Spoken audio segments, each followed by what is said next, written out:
Tiny Bear Distillery is a local gin distillery based just outside of Melbourne. Former teacher Damien Anderson combined his passion for science with his love of gin to produce an artisan product that is really kicking goals. Business is booming, but building a team to support this rapid growth has been a challenge. Monica, finding staff that are a good cultural fit and also have the expertise is tough for anyone at the moment. What are some of the tips that you can give us that you use? I think for someone like Damien and his business, it's really important that purpose and mission are front and centre. So he embeds that into his recruitment process and he talks about that. But I think also finding good employees who are as passionate requires going outside traditional methods of recruitment. So looking to your customers, networking, broadening his network to, be looking for like-minded people who can potentially join his organisation. That's a really good tip. No one ever thinks of that, do they, as potential employees? But a customer's already built a link and a relationship with you. That's right. I think some of your customers, and we find, are your biggest advocates. So it's really important to look to that network.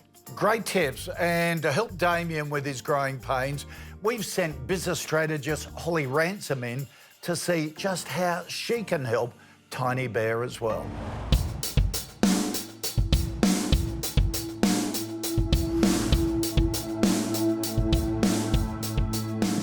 So we're at our distillery in Knoxfield where we produce our gin and our whiskey and all our delicious spirits. Great, can you show me how it's done? Let's do it.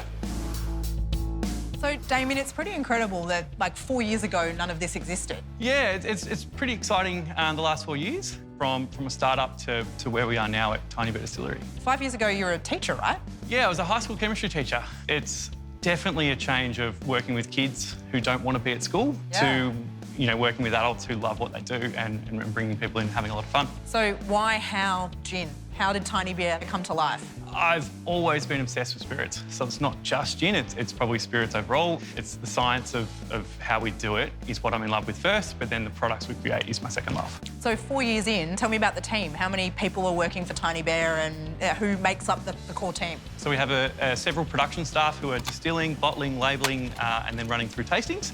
And then we have a second venue, which is a bar and a bottle shop, where we've got a second spot of team, I guess, which is a craft bar, craft bottle shop. So you think cocktails, think Australian-produced spirits, Australian-produced beers, wines.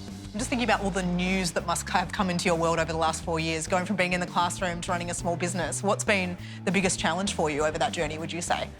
The biggest challenge is always finding and working with staff. There's a lot of versatility in what we do because we've got production here, we've also got front of house, we've got, tastings. You can have someone who's awesome at creating a product but not the most comfortable working with customers in a market where unemployment's really quite low.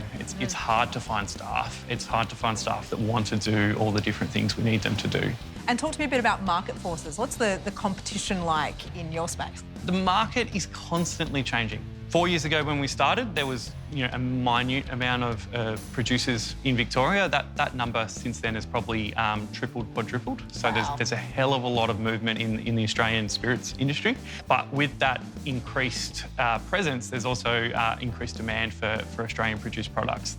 So I'd love to delve a little bit more into the people challenges, but first I'm really eager to understand the actual process side of the business. Can you talk me through it? Yeah, of course. So we're currently standing in front of our fermenters, but let's actually get into the distillery and I'll run you through how we do it all. So when it comes to producing gin, it's basically a three-step process.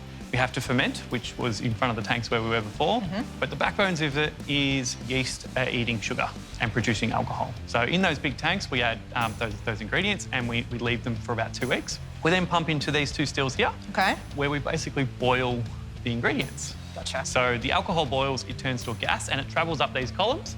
We're then able to collect that gas on the other side and we're able to collect the alcohol at about 95% proof. That whole piece you just talked us through there is pretty unique to what Tiny Bear do and how you work. Yeah, very early on we made the decision to do every single step ourselves, and that process is quite an expensive process, but it gives us a different product. It gives us a product that is uniquely ours.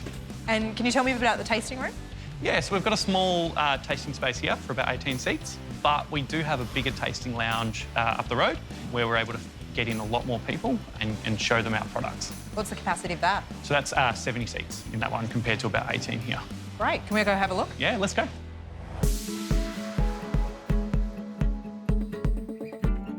We're back to see how our business expert, Holly Ransom, can help Tiny Bear Distillery owner Damien Anderson.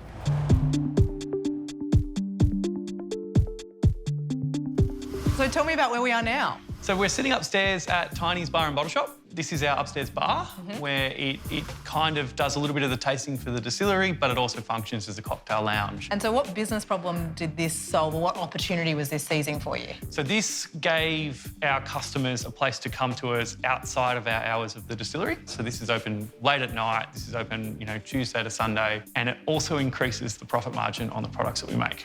What's keeping you up at night at the moment? Cash flow would be my number one thing that keeps me awake at night.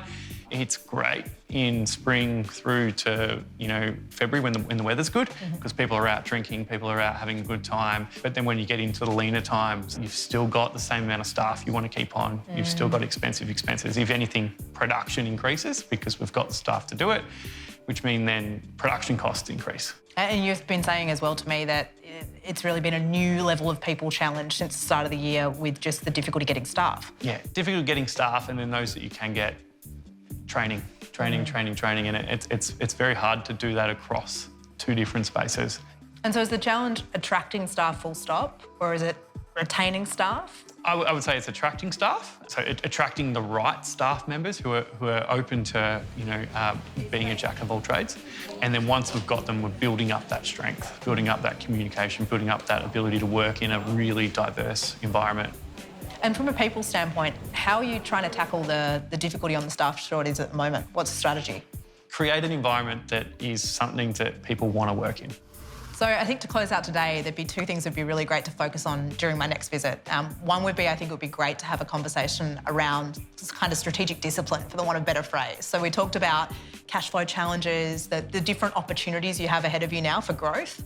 It'd be really useful to bring some of the leadership team together and have that conversation around, okay, what do we want to put our eggs in the baskets of? And what do we want to actually put a line through? In saying no to these things, we can truly say yes to what we believe will be the drivers of our growth over the next couple of years. So I think that would be a really great conversation. The second would be delving in with some of your staff, and I encourage you to do this in the lead up to our conversation. What's their why for being a part of the Tiny Bear Distillery family? And are there nuggets of gold in there, and why they love their job, and why they get out of bed, and why they see there being great benefit working across the two sites that we can think about using as part of the storytelling of the brand, and actually not just making it about the product, but also making it about the team and the experience that people can come in and be a part of. So I think that would be a really helpful way of starting to change the situation that you're having with some of the staff shortages by just letting it be known a little bit more about what the experience is actually like to be a part of the team here. Yeah, awesome. I think that would make logical sense, and I think it's a direction we do need to take. Well, it looks like Damien is in really good hands, and I can't wait to see how Holly can help the business move forward when she revisits the team at Tiny Bear Distillery. Monica, it's been wonderful having you on the show today. Some really fantastic tips. Thanks, Kochie. So good to be here. And remember, if you're looking for more tips or the latest news that affects your business, then you can get everything you need online at kochiesbusinessbuilders.com.au or follow Kochie's Biz on Facebook, LinkedIn, Insta and Twitter. See you all same time next week. Bye for now. Next week on Kochie's Business Builders, PR guru Sam Dybeck joins me as co-host. It's a sunshine day when Matt Alderton drops in on Michael and Lois Valentine at MV Solar. And when it comes to influencers, Taryn Williams shows she's got the right fit.